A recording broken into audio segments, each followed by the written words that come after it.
qu'il abrite. En RDC, 7 principaux minerais sont extraits du sol. Parmi eux, l'or, extrait surtout dans l'Est, dans les provinces du Haut-Uélé, d'Ituri, des Nord et Sud-Kivu, du Maniema et du Tanganyika.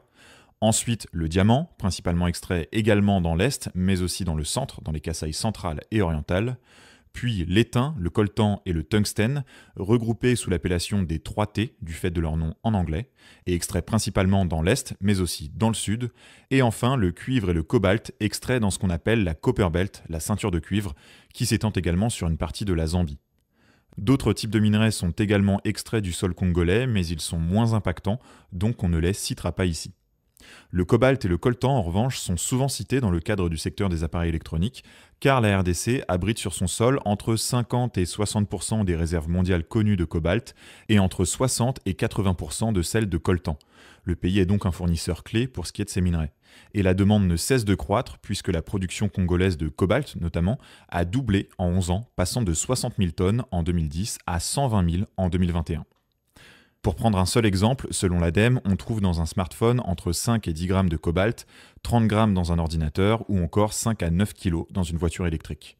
Et plus globalement, le secteur minier congolais représentait en 2020 67% des exportations du pays, dont 47% à destination de la Chine et en partie vers son industrie électronique.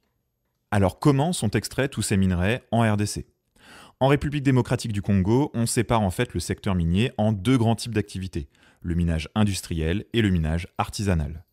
Pour faire simple, les mines industrielles sont des mines exploitées par des entreprises minières de plus ou moins grande taille qui détiennent un permis d'exploitation d'une zone donnée. L'extraction est mécanisée, le rendement est optimisé, alors plus ou moins en fonction des moyens de l'entreprise, et les travailleurs sont employés par l'entreprise minière ou par des intermédiaires. On est donc sur un schéma assez classique. Et de l'autre côté, on a des mines artisanales. Ce sont des mines où les travailleurs sont plus indépendants, le travail n'est pas mécanisé, beaucoup creusent avec simplement des pics et des pioches. C'est une activité bien plus précaire, bien plus dangereuse et parfois pratiquée dans l'illégalité. Et quand on entend parler de conditions de travail déplorables des mineurs et de travail d'enfants par exemple, c'est aux mines artisanales qu'il est fait référence. Malgré tout, les 2 types d'activités posent chacune des problèmes bien spécifiques et elles interagissent parfois ensemble, c'est ce qu'on va voir. Vous voyez sur la carte les zones pour lesquelles un permis d'exploitation est actif, c'est-à-dire qu'une entreprise minière a le droit d'y extraire du minerai. Ce sont en fait des concessions minières. Vous le voyez, elles se situent essentiellement dans l'est et le sud du pays, mais pour autant, ça ne veut pas dire que toutes ces zones sont exploitées, loin de là. En fait, les entreprises minières sont surtout actives dans le sud et assez peu dans l'est. Par exemple, en 2021, seules 2 entreprises exploitaient du 3T dans l'est malgré toutes les concessions minières octroyées. Et vous voyez à présent les sites artisanaux. Ils sont beaucoup plus nombreux que les sites industriels, mais c'est normal, sur plus de 60% de ces sites, on trouve moins de 100 travailleurs. Ce sont donc surtout de petites mines avec de faibles rendements. Alors concrètement, sur le terrain, comment ça se passe ? Légalement, il y a 2 façons d'exploiter de manière artisanale un gisement. Soit les mineurs artisanaux creusent dans une ZEA, une zone d'exploitation artisanale. Ce sont en fait des zones créées spécialement par le gouvernement pour permettre le minage artisanal. Soit les mineurs sont autorisés à creuser dans une concession minière car l'entreprise détentrice du permis d'exploitation a signé un accord avec la coopérative qui gère la mine artisanale. Et la présence de coopérative est une obligation légale sur une mine artisanale. Alors ça, c'est sur le papier. En réalité, peu de ZEA ont été créés par l'État congolais. Vous pouvez le voir sur la carte comparativement aux concessions, elles apparaissent en rouge. Et souvent, elles se trouvent dans des zones soit pauvres en minerais, ou alors où il n'y a eu aucune exploration de fait. Donc les mineurs artisanaux n'ont pas intérêt à risquer d'y dépenser leur temps et leur énergie. Et le résultat, c'est que très peu de mines artisanales se trouvent dans des ZEA. En revanche, les cas d'accord entre entreprises et mines artisanales deviennent assez courants. Puis, il y a 2 autres cas illégaux. Le premier, c'est lorsque les mines artisanales se créent de manière illégale sur les concessions, donc sans l'accord avec l'entreprise. Ou alors il y a eu accord, mais il n'est plus valable, mais les mineurs continuent de creuser. C'est très courant. Et le dernier cas, c'est lorsque des mineurs artisanaux pénètrent directement les sites exploités par les grandes entreprises industrielles pour y trouver du minerai. Ils font souvent ça de nuit ou lorsque la sécurité sur site est réduite, donc le matin ou le midi par exemple. C'est extrêmement dangereux et ça a lieu surtout dans les gisements de cobalt du sud du pays.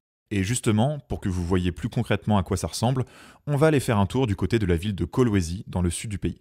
Dans cette région, on extrait du cuivre et du cobalt, et d'ailleurs l'essentiel des réserves de cobalt se trouvent ici. Et on va rencontrer 4 cas. On a premièrement des sites industriels, on les voit à l'est de la ville. Ils s'étendent sur plus de 10 km de long et plusieurs entreprises exploitent la zone. Ensuite, on a un cas de mine artisanale situé sur une ZEA. C'est le site de Casulo, ici au milieu des habitations. Ensuite, on a un exemple de mine artisanale avec accord de l'entreprise, c'est le site de Camilombe, ici.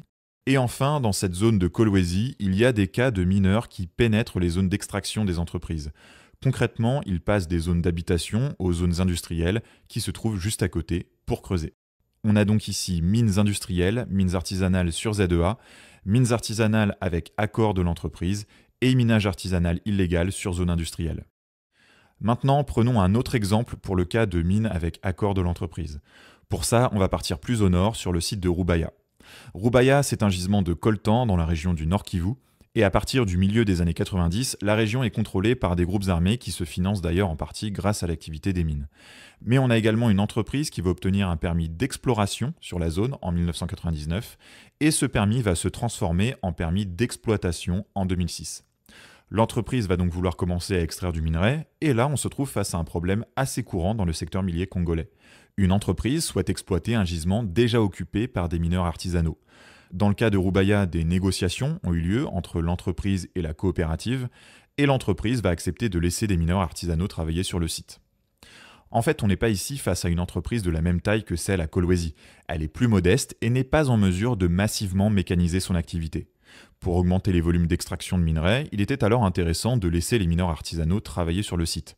Mais ceux-ci doivent évidemment en échange revendre tous leurs minerais à l'entreprise et être membres de la coopérative. On a donc ici un cas un peu différent. Une entreprise avec de plus faibles moyens que celle du Sud utilise principalement des mineurs artisanaux pour exploiter son gisement. Et ensuite, on va avoir une multitude de cas de mines artisanales présentes sur des concessions, mais sans accord de l'entreprise ou avec des accords expirés ou falsifiés. Donc si on récapitule et qu'on schématise un peu, on va trouver les grandes mines industrielles dans le sud, dans la Copper Belt, avec surtout du minage artisanal à proximité. Et essentiellement des mines artisanales dans l'est, avec accord ou non de l'entreprise détentrice du permis d'exploitation, donc un mix de minage légal et illégal. Et maintenant, intéressons-nous plus concrètement à la manière dont se passent les choses sur une mine artisanale. Donc, normalement, chaque mine doit être sur une ZEA ou bénéficier d'un accord de l'entreprise et être administrée par une coopérative dont le rôle sur place est d'organiser et de contrôler l'activité. D'un point de vue légal, un mineur est également dans l'obligation d'être membre d'une coopérative. Mais vous l'avez compris, les choses se passent autrement. Les mines ne sont quasiment jamais sur des ZEA, où elles sont actives sans accord de l'entreprise détentrice du permis, il n'y a pas toujours de coopérative et il y a presque toujours des mineurs qui ne sont pas membres de ces coopératives quand elles existent. Et dans ce cas, ils doivent généralement payer une taxe informelle à la coopérative.